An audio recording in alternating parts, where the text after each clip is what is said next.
Good morning. अब शुरू करेंगे लैंगिक जनन। सबसे महत्वपूर्ण पादपों में लैंगिक जनन ही होता है। आवृतबीजी पौधों में जो बीजों का निर्माण है वो लैंगिक जनन के द्वारा ही होता है। जो पुष्प एक ऐसा अवयव है जिसमें नर और मादा दोनों जननांग होते हैं जो लैंगिक जनन के लिए उत्तरदायी है। पुष्प एक सीमित वृद्धि करने वाला रूपांतरित प्रव है जो पादप की शाखा के शीर्ष पर पुष्पास्पद पर लगा होता है। एक पुष्प में सामान्यतः 4 भाग होते हैं। जिस पुष्प में चारों भाग बायां दलपुंज, जायांग और पुमंग, अगर चारों अवयव है वो क्या कहलाता है? पूर्ण पुष्प। यदि कोई भी अवयव नहीं हो उसे क्या बोलते हैं? अपूर्ण पुष्प। अधिकांश पौधों में क्या होता है? पूर्ण पुष्प होता है। केवल कुछ पौधे ऐसे होते हैं जिनके पुष्प में एक भाग नहीं होता है। वो जैसे सरसों है, जैसे लौकी और पपीता, इनमें केवल 3 भाग ही होते हैं। अब लेते हैं हम पुष्प की संरचना। इसका नाम है, डायग्राम आ जाता है जो आपके सामने है। इसके 4 भाग है।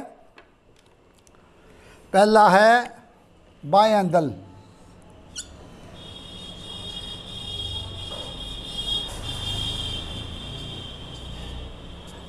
उसके बाद में दल पुंज,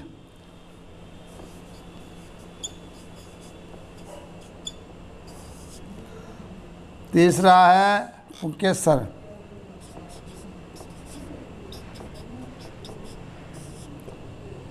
और चौथा है जायांग या अंडर। इसको हम जायांग बोलते, पुरुष जायांग बोल देते हैं। और चौथा है अंडप।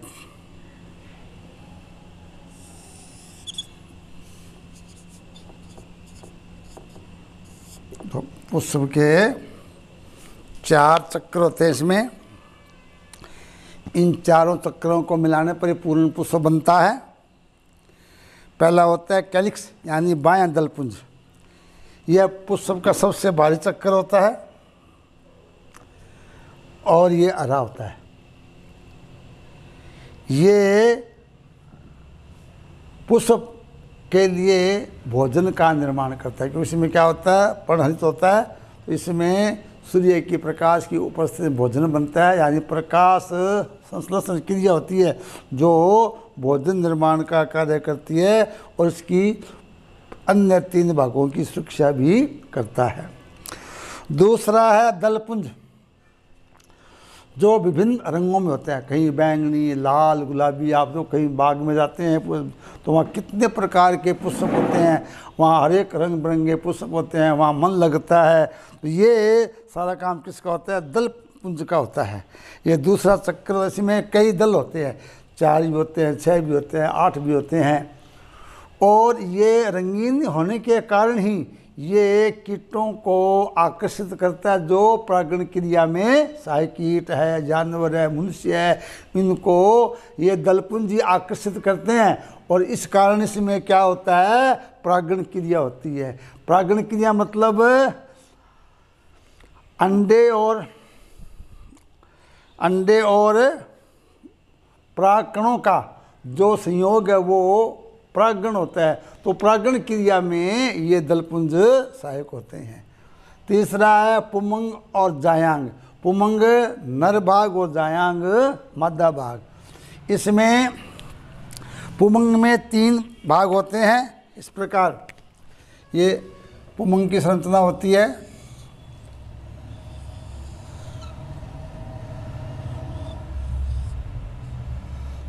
ये होता है पुंकेसर, ये होते हैं परागकोश, और ये योजी।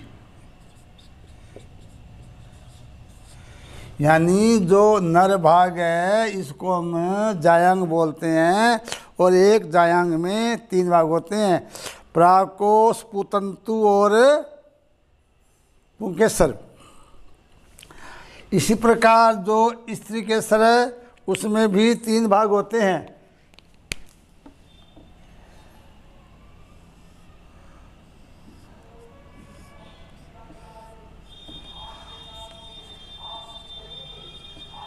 ये 3 भाग। सबसे ऊपर क्या है इसका? वर्तिका। ये है वर्तिका, ये वर्तिका ग्रह, और ये अंडाशय। ये क्या होता है? अंडाशय, जिसमें अंडों बीजों का निर्माण होता है। तो ये एक नंबर कहा जाता है कि जायांग, अंडप के अवयव, तो ये इनकी संरचना, तो ये पुमंग का अलग हो जाएगा, जायांग का अलग हो जाएगा। तो ये जो जायांग है, यहाँ परागकणों का निर्माण होता है और अंडप में अंडों का निर्माण होता है। और जब परागण क्रिया होती है तब अंडे और शुक्राणु के संयोग से निषेचन होता है और बीजों का निर्माण होता है। ये पुष्प के चारों चक्रों का वर्णन है। अब आगे पौधों में किस प्रकार जनन क्रिया होती है इसका अध्ययन किया जाएगा। फिर भी थोड़ा मैं बता देता हूँ कि अब मुख्य हम लैंगिक अंगों का ही वर्णन करेंगे, पुमंग और जायांग। तो पुमंग के भी 3 भाग होते हैं, पुंकेसर, योजी और परागकोश, जिसमें परागकोश में परागकणों का निर्माण होते हैं। और ये परागकण कीटों के द्वारा, वायु के द्वारा, मनुष्य के द्वारा क्या है, वहाँ से अटकर कहाँ गिरते हैं? वर्तिका ग्रह पर। मादा भाग में इसमें क्या होता है? अंडप। अंडप के भी 3 भाग होते हैं, अंडाशय, वर्तिका ग्रह, वर्तिका। इसमें जो परागकण वर्तिका ग्रह गिरते हैं तो वहाँ से गिरकर ये अंडाशय में गिरते हैं, और अंडाशय में जो अंडे होते हैं, यानी वो शुक्राणु और अंडाणु के संयोग से पुनः 2x यानी कि गुणसूत्र संख्या डबल हो जाती है और एक भ्रूण का निर्माण होता है। इस क्रिया को निषेचन कहते हैं। इसका डिटेल अगली इकाई में की जाएगी। ये आपकी प्रथम इकाई पूर्ण होती है, बाकी नेक्स्ट इकाई में कराया जाएगा। Thank you.